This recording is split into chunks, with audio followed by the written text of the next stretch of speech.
My name is Gary Butterfield, My name is Cole Ross. and you're listening to Real Lich Hours, the Baldur's Gate 3 podcast with art by Jane Dale and music by Gwen Static. Yeah, in this episode, we encounter a Githyanki patrol, their cameo dragon, and fail to put out a fire. Forge some chat about silver swords in the Arms and Equipment Guide. Provide a beginner's guide to starting to look at maybe doing multi-classing in the player's handbook. Yeah, a prelude to a consideration. Talk about utility cantrips in the Complete Spellcaster's Handbook.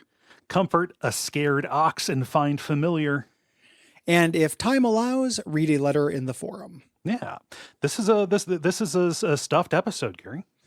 I mean, there are two stuffed episodes because we have a weird amount of overland left. Mm-hmm.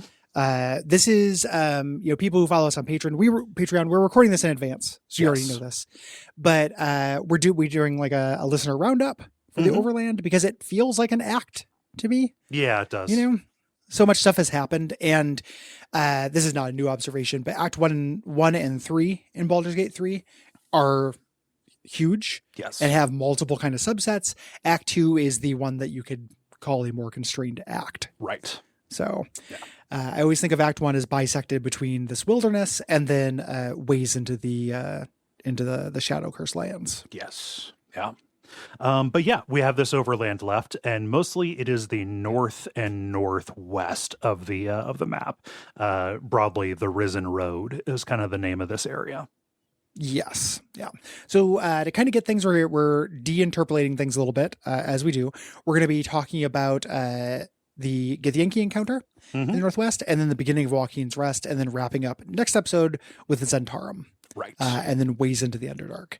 Yeah. You would head up here technically as part of the Find the Githyanki Craish quest. If you talk to the Gith in the Grove, they would say, hey, there is a creche nearby, and Lae'zel will bother you to look for them. Yes. It is not, it's not a Gith in the camp. It is a tiefling who had run into them. Yeah.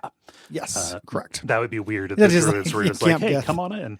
Yeah. This, we hate tieflings, but we love Gith. Get on in here. Yeah. And you run into an NPC named Elika, this tiefling who is just kind of spying, keeping an eye because they have a red dragon with them, like we saw in the intro. Mm-hmm. Yeah.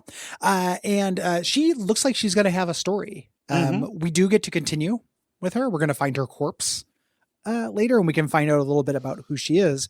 But she's kind of a highlight character, or seems like a little bit like there's something to her when she first shows up. She gets a little intro cutscene, tells you to keep it down. And she is spying on them. If you can say, like, at the end of this, hey, why don't you join me? You seem like you have it together. And she says, no, I fly solo, which is usually code in a video game for I'll join you later. Yes. Yeah. Shadow the Ninja and FF6. Yeah. Yeah. That doesn't happen very often in this game, that you just say, like, hey, why don't you join me? Hey, you're dressed like a protagonist. Yeah, you have adventuresome qualities. Get on this team. But yeah, I thought maybe she would come up later, and I thought maybe I'd found my bard because she's kind of a rogue type. Yeah. And I kept expecting there to be an NPC bard. Turns out there's not a main player character. There's one of the hirelings. Yeah. She's also racist against the Gith. Right. If you are a Gith and you show up, there are many things that can lead to her becoming hostile and or otherwise being a little bit more chilly. And it interfaces really weird with this cutscene that's going to happen if you get within proximity of this this encounter down by the bridge. Right. You get a cutscene. You see the red dragon, and some Gith, like from a band. Not a stray, like Lae'zel is. The Gith tones. Yeah. Can't fight the dragon. No. There's no way to do this. He flies away in the cutscene. Yep. After